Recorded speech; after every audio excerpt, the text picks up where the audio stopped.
Now, I would personally love to see total chaos, everybody contributing everywhere all the time. And I'm really happy to say that AI is making this happen more than before. Before, there would be a lot of hand holding, like, create a ticket or make a feature request for this team and that team. And now I'm seeing a lot more PRs instead of feature requests. And that's awesome to see. Welcome to a new episode of the Refactoring Podcast, where every 2 weeks we interview a world-class tech leader. Today's guest is Gonçalo Silva, CTO of Doist, the company behind Todoist and Twist. This interview is an incredible behind the scenes about one of the most peculiar companies in tech, because Doist is bootstrapped, profitable, has no office, and has about 100 employees that are spread across about 40 countries. Yet, or maybe for this reason, they created one of the world's most beloved productivity tools, used by more than 25 million users, and they're up against billion-dollar companies with hundreds of millions of funding. So how do they pull this off? Let's find out. Welcome, Gonçalo, and thank you so much for being here with us today. Thank you for inviting me. It's a pleasure. So, Gonçalo, you are the CTO at Doist, which is the company behind the popular tools Todoist and Twist. And I love to have you here because I'm not just a big fan of Todoist myself, but I think Todoist is a very peculiar company. You're a bootstrap company, very profitable and globally distributed. So I'm excited to have this chat, basically to understand how you build such a great product with a small team against giants that have like hundreds of millions of funding. Oh, that is a very interesting question. I mean, history is told by the victors, right? And hindsight 2020. So there's a lot I could reflect on here that would be sort of a self-fulfilling prophecy. But I do think there are a few elements which really help us thrive in such a competitive market. Yeah.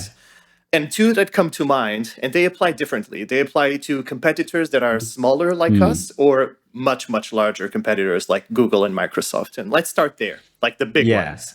I think something that makes us very different from those is that this is our bread and butter. We live and breathe productivity. We wake up in the morning, that's all we think about. We execute throughout the day. We go to sleep. That's what we dream about.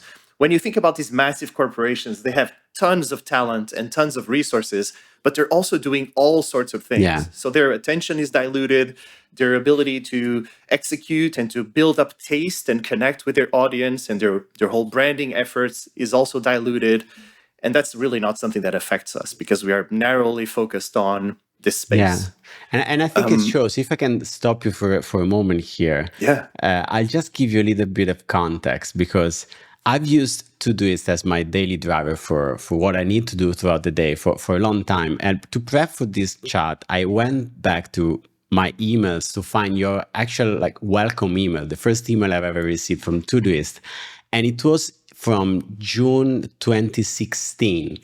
So this year is 10 years. And I don't think I've used another tool for so long, when it comes to what I do daily. And it turns out, of course, it's not just me. I mean, we've run a survey in the refactoring community to learn from people who read the newsletter what are their favorite tools. Because one of the themes for the podcast is really to understand how the best teams create the best products and how they work and so on. And it turns out Todoist ranks on top together with giants like Notion or Asana, Linear. And it feels really a unique case. I mean, even when you think at some of these tools that feel like they're smallish companies like Linear, they still have literally hundreds of millions of funding, billion-dollar companies.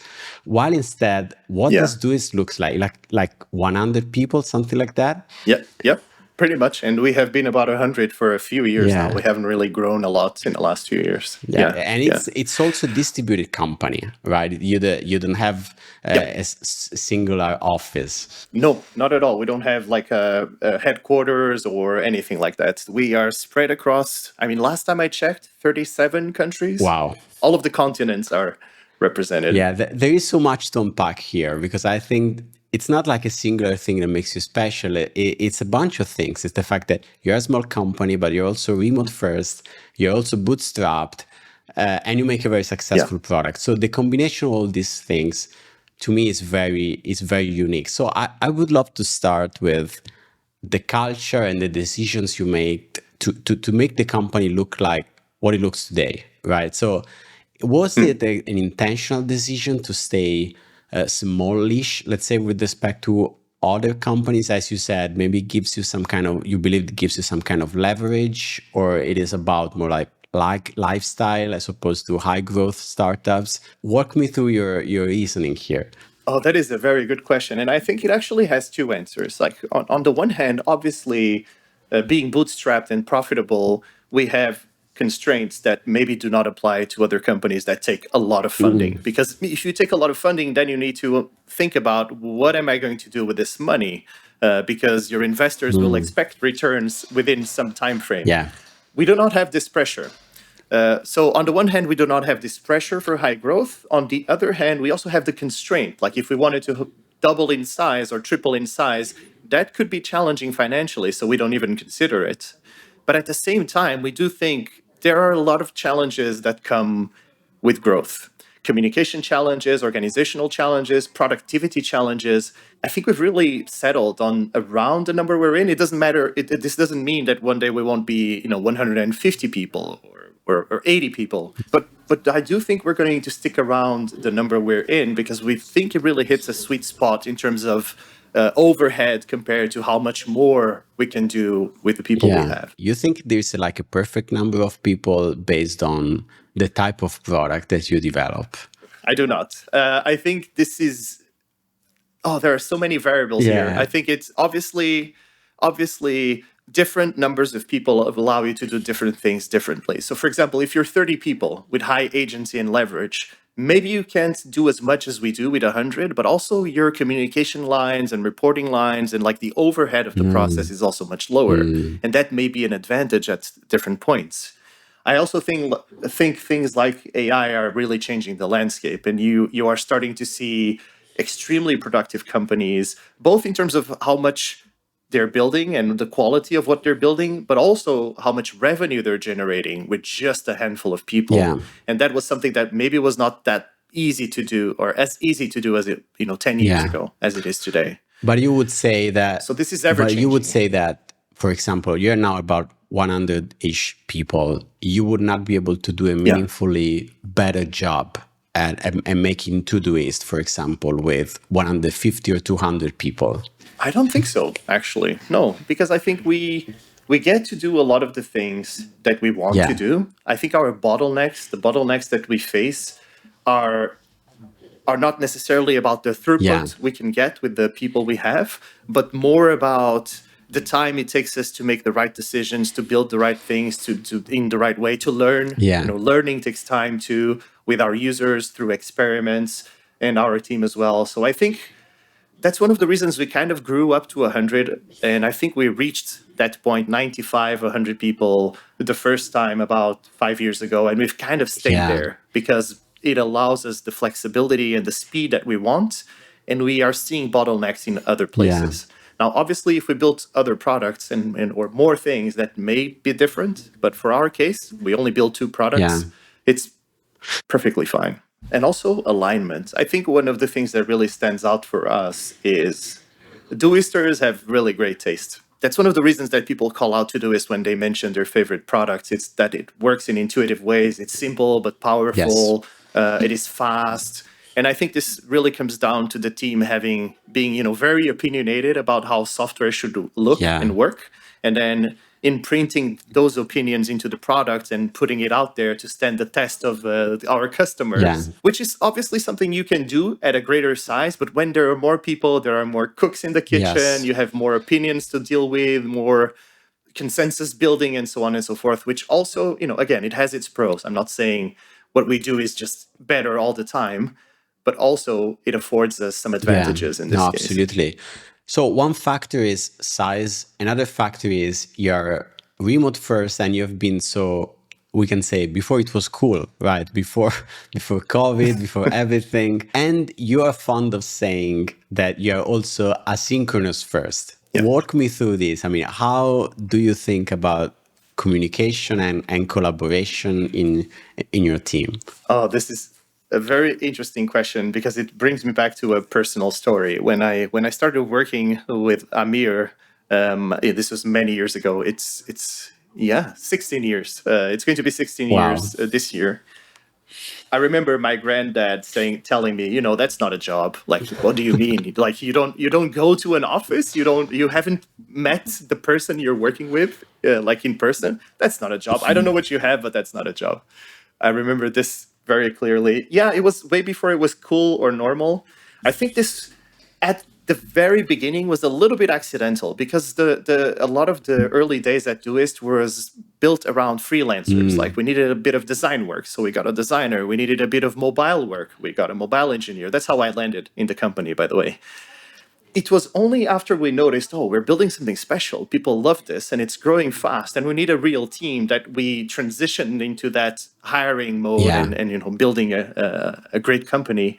But we didn't move away from the roots. We were already spoiled. We had worked with designers and customer support people and engineers from all around the globe by then because of the freelance approach. That we felt like if we try to settle down somewhere, we're going to lose all of this talent pool across the globe. We're not really up for that. Yeah. And I think the other part that you mentioned, the asynchronous first, which I love, by the way, I think there was a point in our history where we were almost asynchronous only, and we had to backtrack a little bit because there is definitely a space for synchronous work. But I think that also came related to this. A lot of the early Doisters were really fans of deep focus. You can spend the whole morning brainstorming, hashing it out, discussing, having a very intense communication with your colleagues. But we need space, or all of us at that point really needed space on a daily basis of 2, 3, 4, 5 hours of deep focus, like sitting down with a hard problem and going at it without interruptions. We were huge fans of that, and that plus remote led to being asynchronous communication first. So we kind of batch our work in the day where we have times where we're communicating and we're focusing on that for an hour or two, and other times where we are doing something else like programming or strategizing or writing a spec, and we sit down a few hours with this problem as well. This is so interesting. I want to deep dive a little bit into it because I think there is, even if you don't have an asynchronous first company or team, I think this is an area where a lot of teams struggle. I think we all intuitively by now understand that focus time, a state of flow, and fewer interruptions are good for our work. But I think there is not always clarity about what actually deserves synchronous work, as you said, versus what can be run asynchronously.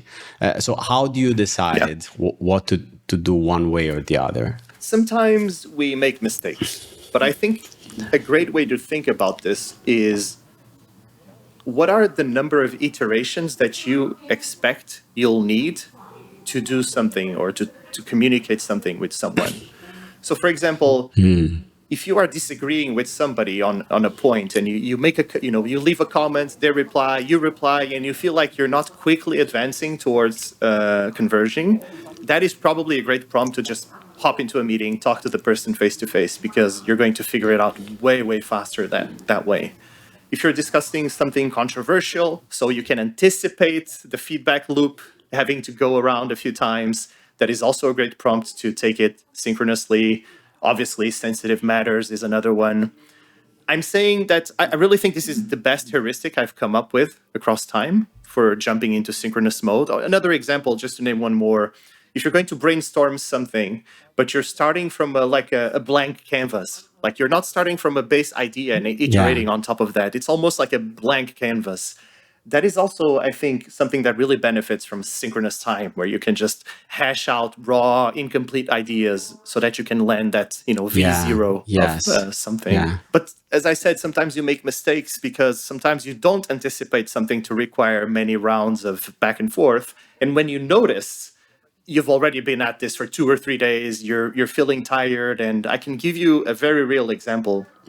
And actually, it was with Amir, our CEO. He proposed the change, And he got some pushback on that change. And then we went back and forth for multiple days on why we should do it this way or that way. This was on Twist in threads, so comments, long form comments with strong arguments. Him and we settled this conversation in a call in, I think, 14 minutes. Because we quickly understood that we were not looking at this problem from the same vantage point. That was not obvious in writing. And while speaking to each other, in the end, it was almost funny. Like, oh, it turns out we agree. So let's just move on with our day and be done with it. Yeah, it's amazing. I think as a heuristic, what you mentioned, the amount of back and forth and the amount of iterations is such a good rule of thumb to consider, because I think everyone can kind of preview in their heads what happens in a process, like in a task, whether how long it would take to converge on something. Like, I mean, I'm sure you've seen many other like engineering teams work. When you look at what they do and what they use, like conference calls for, that they could be asynchronous threads instead. What are the usual suspects? I mean, the things that so many teams get wrong, basically. Oh, so we're getting into the spicy stuff. Yes. This is for the clips on YouTube, right? For Gonçalo says the spicy thing. Deal. Yeah.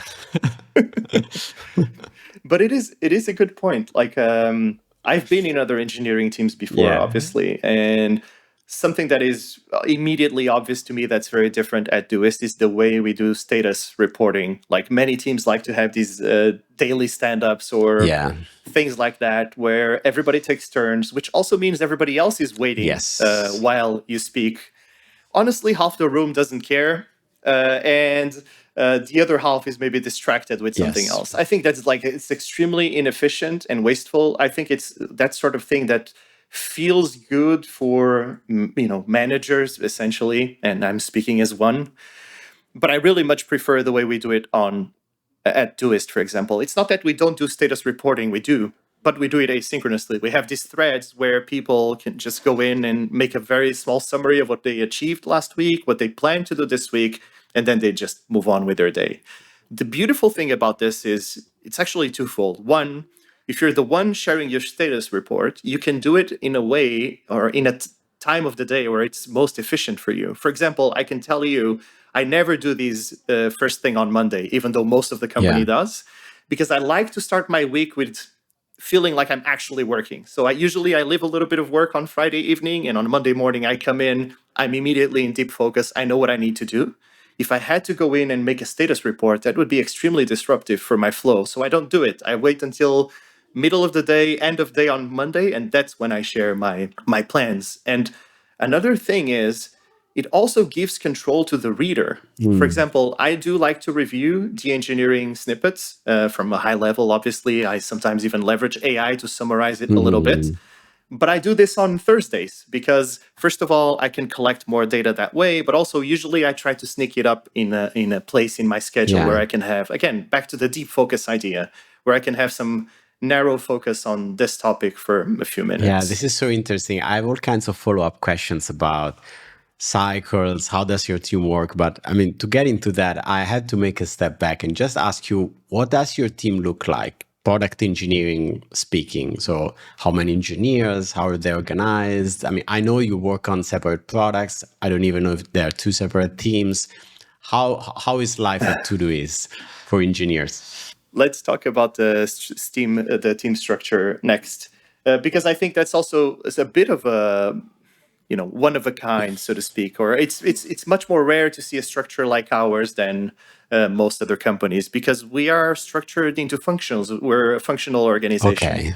We have, in this case, an Android team, an Apple team, a front-end team, back-end team, brand development team, and of course, even outside engineering, we have a product team, a design team, a marketing team, and so on and so forth. In fact, I really think this is one of the reasons Doisters have such great taste, because most people we hire are extremely passionate about their specific area. So let's take an example of something that sometimes it's a bit neglected in the industry, Android, right? It's like the black sheep, the non-premium operating system in mobile. But, well, guess what? When we hire for our Android team, we go after people who are really passionate about Android. And then we put them in an Android team where they own the Android apps. So they have a lot of control over this domain. When you pair control and passion, usually you get a lot of taste back. And I think that's one of the reasons we have such tasteful, so much taste within the team. So we're organized into functions. And this also means that when we collaborate, we can't really work this way, right? We can have the Android team working in isolation from the Apple team and front-end team and so on and so forth.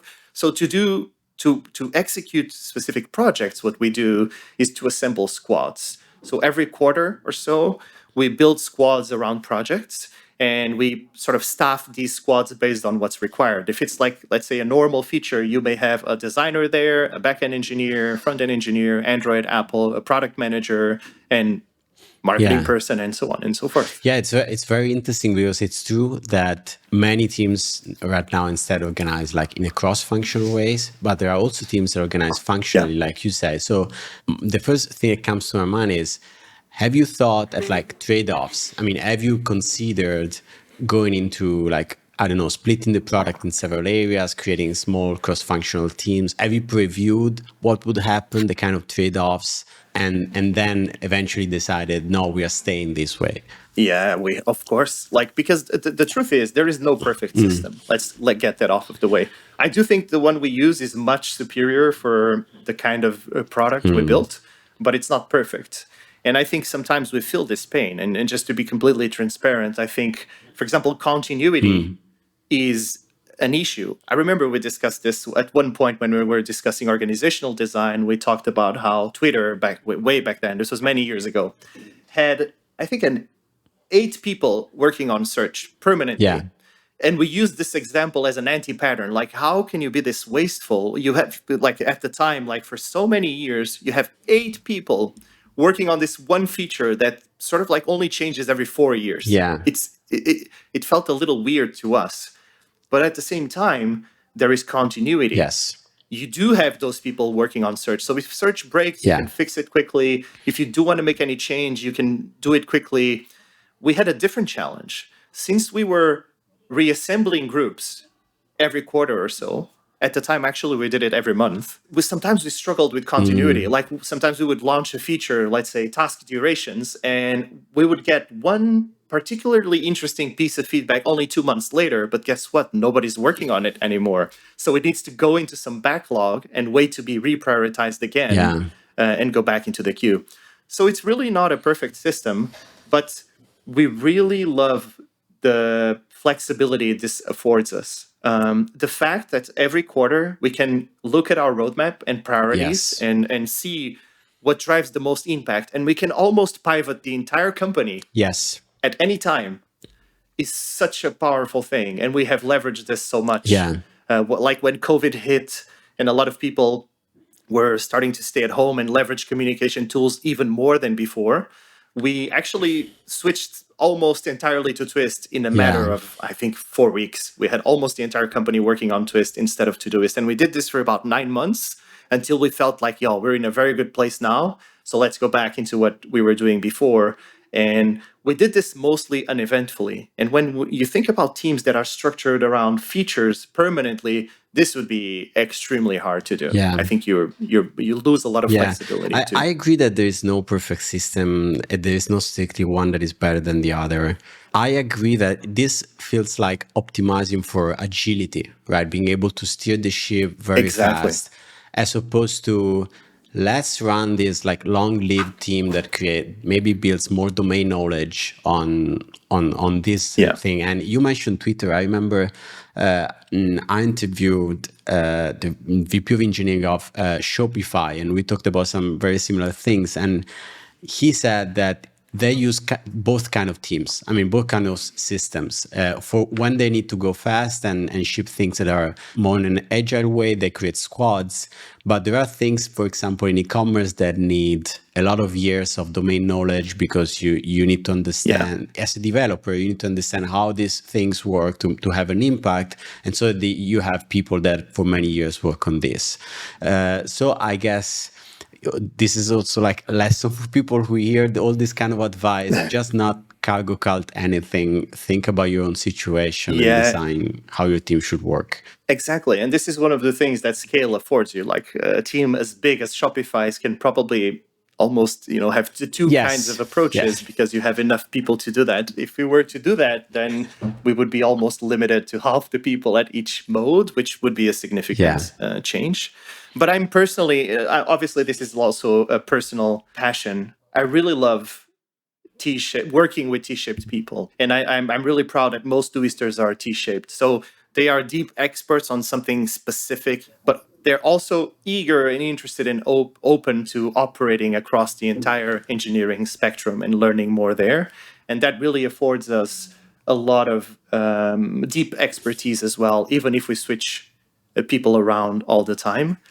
But yeah, I'm a huge fan of flexibility. I can give you another example where sometimes when we're hiring for a position, we are very open and even hire internally from other teams. This happened actually recently where we were going to open a position for a backend engineer, and one of our front-end engineers was interested in the role, and I would much rather just train them a little bit, like the little things that will be different, because I know who I'm dealing with. I know how this person works, how they think. They are great thinkers. They are great engineers overall. So they just need a little bit of the specifics on the edges to be able to thrive in a role like this. And this is a huge win for us. And I know in many companies you would never make a transition like this, but at Doist, we do, and it's awesome. Yeah, which makes me think, because you said from front end to back end, do you only have specialists of layers of the stack, or do you also have full stack engineers who work more across the product? Have you considered something like that? We do and we don't. So we do because when you think about a function like brand dev, as I mentioned before, that is the more full stack role, if you think about it. Our engineers that are in the brand team, they work across all of our brand related spectrum, like landing pages and the help center and so on and so forth. And that takes back end and front end. But when you think about the product, Todoist and Twist, there we have the teams more separated across layers. Now, I would personally love to see total chaos, everybody contributing everywhere all the time. And I'm really happy to say that AI is making this happen more than before. Before, there would be a lot of hand-holding, like, create a ticket or make a feature request for this team and that team. And now I'm seeing a lot more PRs instead of feature requests. And that's awesome to see. But I think that's also a bit of a trade-off. As I mentioned before, one of the things that building a functional team affords us is that deep expertise and deep passion for the specific area that you choose. Instead of doing everything, you get to do the thing you love the most and optimize for that.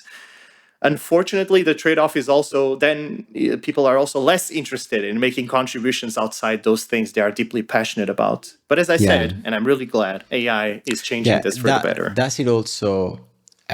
Is it also related to the fact that you build a product that goes across many platforms like iOS, Android, the web? So it would be way harder to have, let's say, the ideal full stack product engineer that ships a feature by themselves. In this case, if you want to keep parity across all the platform, the bar you need to clear is very high, not to say almost impossible, right, to take on all the platform by yourself. So you're almost forced to have engineers across different layers because there is so much that needs to be done for every single feature. Yeah, and that is actually one of the big, I think, differentiators in Todoist. When you think about it, we are in over a dozen platforms at any given time, not just the mobile clients and the web and desktop clients too, which we support all three major desktops, but also we have a bunch of integrations with a bunch of services. Many of those are first party.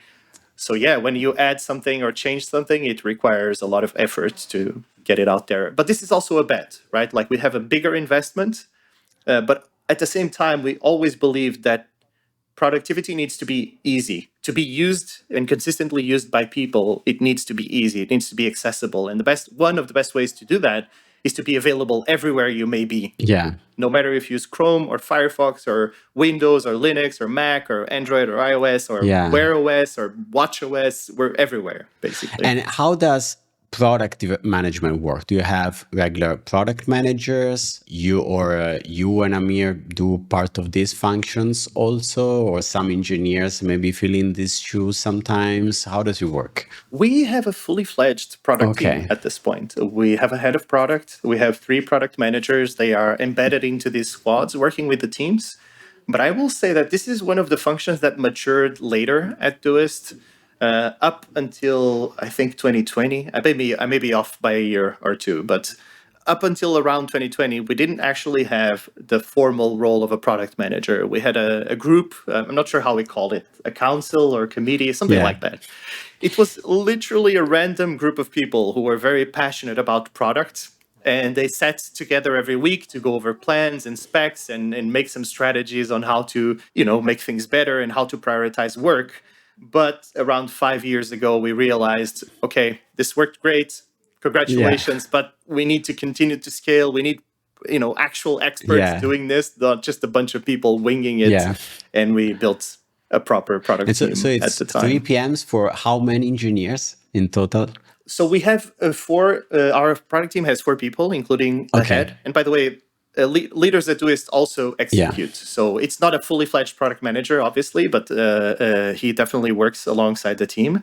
And in terms of engineering, there's 45 of us. But if you exclude the brand dev, and I'm only saying exclude because the brand dev team does not really work with the product team. It's more with the marketing team and support team and so on. There's still 30 many engineers that are working on product related things. That's a very good number. I mean, many engineers for each product person, which speaks, I guess, to the I think autonomy of engineers, that they can figure out a lot of things maybe by themselves.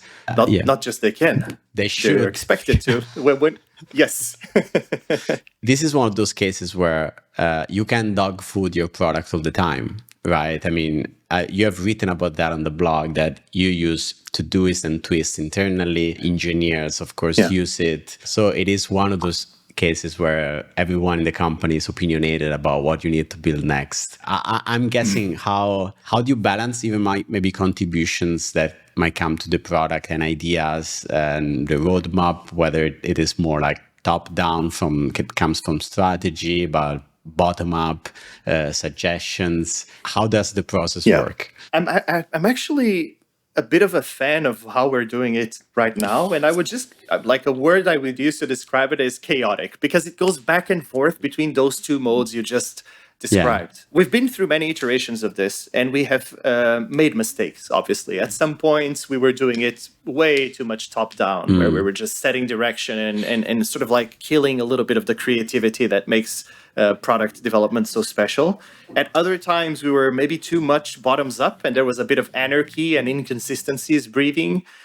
I think what we try to do now is sort of like go back and forth. Look at this like a pendulum. So, for example, it starts with the leadership team, us setting the high-level direction for the, where Doist is headed and why, and building that clarity of high-level direction. This doesn't mean we are prescriptive about features or anything like that. But, for example, we've been investing a lot into teams and workspaces and sort of like a little bit of the B2B space for small and medium-sized businesses. And this is the sort of direction we have to set as a leadership team and explain why we think this is the best direction. But then we go to the team. Like, okay, with that in mind, what should we build? What are the gaps? What are the obvious problems? What are, what should we do next and why? And then taking all of this information, massage it a little bit, find the common themes, try to rank them according to certain criteria, and then get, again, validation from the team. How does this look? And get some criticism and some praise and back and forth. And we usually end up with a pretty great roadmap for the year, which, as I mentioned, we execute quarter by quarter. But I should add that we very much embrace weekly deliverables. So even though we have this sort of like yearly plan and quarterly projects, we do pretty much have every squad delivering on a weekly basis. That's super important, I think, for learning, for iteration, and so on. And when you try to like put together, reconcile things that come from strategy, from the yearly plan, for example, with ideas that come from the people, How easy or how hard that is? I mean, do you find that people come up with the same opinions and ideas about what to build next? Or, from the trenches, they see different things and they have other ideas, and that's great. But you find all these kind of fights and trade-offs to find. It's great because we have changed a lot across time. We spent many years early on being extremely opinionated, I think to a fault, to be honest with you, where we had this very clear picture of what the product should be like. So we made that happen. And even when users were telling us over and over and over, like there is this problem or you're missing this very obvious thing, we were stubborn. And we even had this joke internally. Sometimes we talk about start dates because we spent 10 years telling people why start dates are a terrible idea. We even had a blog post about this. And even though it was like the number one by far request we had, we just kept pushing back. And we were not even just ignoring this feedback. We were actively fighting against. Like, yes. And in hindsight, that was pretty absurd. Like, it makes no sense to do that. I mean, I do believe it's important for a product team to be very opinionated, to have taste and know what we're doing. But we also need to make space for the way our products are perceived by the users and the way they are being used in the real world. Sometimes it doesn't really add up to how we envisioned it, and maybe that's okay. And I think after we spent all those years being extremely opinionated, we kind of like overcorrected. And for a little while, we were taking in all of the feedback and ranking it almost based on user preference and how much it was surfacing in customer interviews, and then prioritizing that ruthlessly, which I think after a few years also helped us realize that if we do it that way, then there is no joint vision, no long-term strategy, no compounding of functionality. So now I think we have a much more healthy balance where we force ourselves to own the long-term strategy. We need to know what we're building because we're the builders, right? But then we also listen to customers and see where their feedback fits into our strategy. And then we try to weave that in. Yeah. That helps us make sure that things are aligned and compounding and all working together instead of being disjoint. Yeah, I think you explained beautifully something that is so hard. I mean, on one end, I'm the type of guy that really loves opinionated tools. I mean, tools that don't only allow me to do something, they also come with the framework, right? They teach me how I should be doing something. And I'm brought to think that if I had to develop a product myself, that's how I would like to do that. But I also realized that you need to be grounded and think that maybe you're wrong. Maybe, your users are using your tool in a different way. And then there's the other end of the spectrum, right? There are many great tools around that are completely the opposite of being opinionated. I think it's an incredible tension that it's very hard to resolve and to find the right balance about. Yeah, I think we have this mantra internally. We say we bring this framework up all the time, helping us guide conversations and make decisions, which is simple yet powerful. And this phrase is built in a very intentional way for us because simple comes first. Like whatever we're building needs to be simple, and if it's simple, there's not a lot of features. It's not like the kitchen sink of you can do anything in any way. It's like it should be very focused. But it should also be powerful. So it should give you enough tools for you to be productive and be delighted to use the product, but not be overly complex. And this is a very tricky balance to strike, by the way. It sounds simple. It's just a phrase with 3 words, but we also struggle sometimes. And I think it's very complex.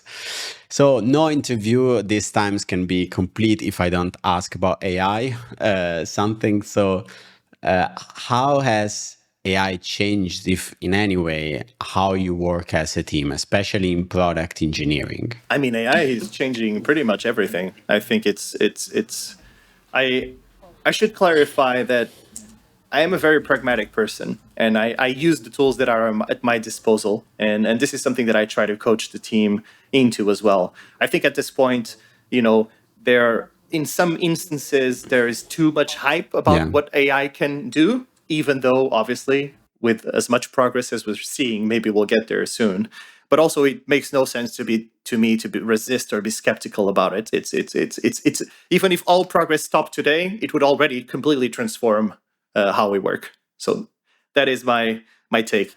our clarity of thought has never been more important. Again, it has always been important, but I think in the past, sometimes we could stumble our way into the solution. We could iterate and, let us be confused for a period of time before we landed on a good solution for something. I think now that is much more expensive, because if you can leverage AI to help you build something, you need clarity on what you're building to guide the AI. Yes. So you need mechanisms to build this clarity earlier on and in a more thorough way.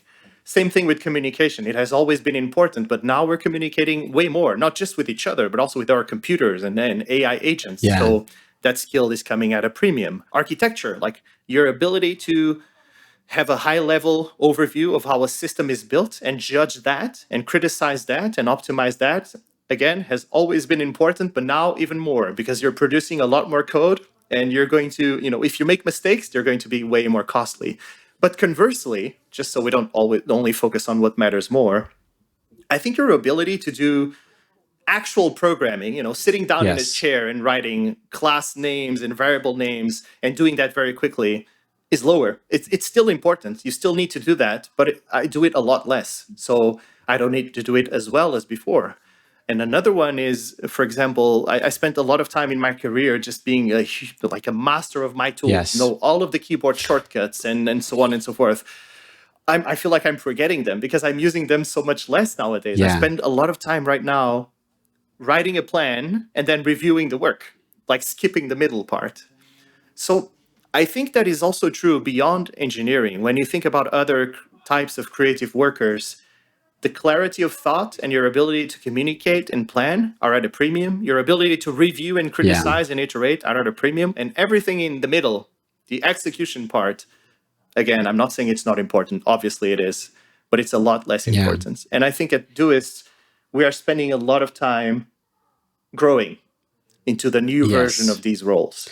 Yes. Do you feel the need of coaching your people, your engineers into this kind of new and updated version of their set of skills that are to become the better version of themselves, that are best adapted to this kind of new reality, especially maybe having like a great set of specialists who are passionate about their own technology, right? And who might feel in some cases like they're threatened, something has been taken away from them. Is it being easy or hard for your team to work through this? I mean, I think it varies, right? Like, as you said, like it depends on what you love the most about your job. I think, for example, if you're somebody who really loves the final product, not necessarily the building part, but what you build part, I think you're probably living the best time of your life because you're getting quicker and better to that end state. If you're somebody who likes the thinking part, the problem-solving part, like that comes in the very beginning, again, I also think you're having a great time because you have more tools to do problem solving and be more thorough than before. If the part that you love the most is the part where you type the keys in the computer, then yes, I think you may be struggling a bit. And I do see it as my responsibility as a leader in the company to help people navigate into the new world, because I do think that if that is the case, we will need to find something else about the job that you like and anchor on that moving forward, because I think holding on will be difficult, essentially. And I want to make sure that people don't find themselves in a position where the work that they do is less valuable because there are easier, cheaper ways of doing it. And I really don't think that is really necessary. There is so much that we do on a day-to-day basis building software that goes beyond just writing the actual code, that there must be things people like and love about what they do. And I've honestly had a really great experience navigating this inside the team, because it's not, you asked about coaching, and of course, like, I try to coach as much as I can, but what I think is really beautiful is that we have a couple of these ongoing threads. Like, one is called AI News, another one is called AI Study Group, another one is called Agents, I don't know, like usage tips, and so on and so forth. And these threads are extremely active, where I see dozens of people sharing new things they learn, new things they're trying out, what works, what doesn't. And it's very crude, it's very raw, it's very real, very authentic. You can see people there who've discovered things and they're extremely excited about it. Just like you can see people, like I responded to a thread today where somebody said, everybody keeps talking about using multiple agents at the same time, but I find this extremely overwhelming. And then they went on this very thoughtful rant essentially of how this is really difficult. And I really enjoy that, because I think this is how we learn together. Then we can look at that and see, okay, what are the problems here, the core problems, and then think from first principles on how we can address them, and if we can address them. Maybe we can't, and we need to look at it from another perspective. But I really like the knowledge sharing, way beyond the coaching. But I love your take, because I think one fallacy that we're seeing in a lot of teams is that managers or leaders feel the need to empower people who are the most optimist about this, and people who are more skeptical instead need to be somewhat converted, right? And instead, I think as long as you bring critical thinking that is quality, valuable, it doesn't matter whether you're an optimist or a skeptical person. If it contributes to the conversation and to our understanding of how these things work, you should reward both. Because there is so much that we still don't know how to work best with, and there are a lot of concerns that are 100% valid, and we should not close our eyes in front of them, just like there is so much opportunity. So I think the ability to have honest conversations with everyone is so important right now. Yeah, and tying back to our first point about the company size, I really think 100 people is, again, a real big deal as a sweet spot, because we all know each other. We all meet each other in our yearly company retreats. We have been face-to-face, and that builds a lot of trust. That builds a very high baseline of trust. And this helps us have conversations, because even if you are let's say you're super excited about all this, and I'm very skeptical, we can still have a conversation that is productive. Yes. Which I think if there are many more people and you don't necessarily know people well, it may be more difficult. It may get more into that sort of bickering where you don't necessarily make progress or think better together. We are still at a point where we can leverage all of the trust we build together as humans to have difficult conversations where we may disagree, and we try to get somewhere. Is there anything that you started doing at the team level as a practice with AI that has helped you concretely? I don't know, there are many people do now AI code reviews, or maybe you get concrete help on documentation or testing. I mean, anything that is outside of pure individual adoption inside the IDE. Oh yeah. Oh yeah, no, absolutely. I think we did both at the same time. So beyond the sort of say the individual side, as you said, these threads we have that they're great. We have several things. We have a review bot that we built that sort of reviews almost all of our pull requests across all code bases. And it's great because we get to customize the prompts, but also the tools, and give it access to certain information like specs and so on and so forth to make the reviews more contextual. And everybody's sort of using that. Sorry, and you built it. You built the bot. I mean, your team builds the bot. Yeah. I mean, it's a GitHub action, so it's not but still, it's like a non-trivial GitHub action because we do. I think you were just, being a little bit too humble on that, since there are 20 different products that do this, and you said casually, yes, we built this for ourselves. No, we built it and we're iterating. I mean, right now, for example, we use Gemini 3 Pro for the reviews, and the next step on this whole thing is to so first heard publicly disclosed here, but we are building towards the committee where we have Gemini, Opus, GPT reviewing. Then they make a list of all of the things they want to share that they discuss between themselves. It needs to have committee consensus, 2 out of 3 at least. And that's what gets into the PR, because this way we get more data, because we have more models reviewing, but less noise because the models need to agree. And it seems like a small increment over just one model, and maybe it is. But when you think about all of our work, and not just code, by the way, we're extending these reviews to specs as well. So when you draft a new spec, you get a spec review in this case. If we can make those 20% better, but it is affecting everybody in the company, that is transformational impact. Another one is we have a shared repository where we share prompts and cursor rules and skills and so on and so forth. And pretty much every team is contributing to that on at least a weekly basis for many, many months now. I do highly recommend teams to try something like that, share best practices, so to speak. And the last one is even, okay, two more because they keep coming to my mind. Yes. we used to have these monthly like reports, right? Like the status of things, for example, revenue growth and retention metrics and so on and so forth. They used to be threads with the Google Docs charts screenshotted and put in there, like, or sometimes even spreadsheets. And now the team, and these are not engineers, we're talking about finance people ops people, they're building these vibe coded dashboards where you can essentially look at the same data, but it's much more pleasing and you have many more controls. I also highly recommend companies to try that because, again, when I talk to the team, they tell me we're not spending more time on this. It's essentially we have this prompt, it generates a dashboard, we double check that the data is correct, but then you democratize access to data even further because it's easier to consume and use and so on and so forth. That's such a great use case. And even more, our people team built a Gemini gem to help people navigate their careers. This is very interesting because we're in this time of change. And obviously, people are reflecting a lot, adjusting, talking to their managers and their peers and their leads. But on top of all of this, our people team felt that we could, maybe leverage AI to also help individuals navigate this transformation. So we have this gem with all sorts of resources packed into that, where you can literally just ask questions, and for many instances, the responses are helpful. And it's funny because when I saw this originally, I felt like, won't this feel kind of robotic? Like it's you're talking about something very personal, like your career, the things you like doing. I wonder if this will feel just cold, like when you call a service and you get to talk to a robot sort of experience.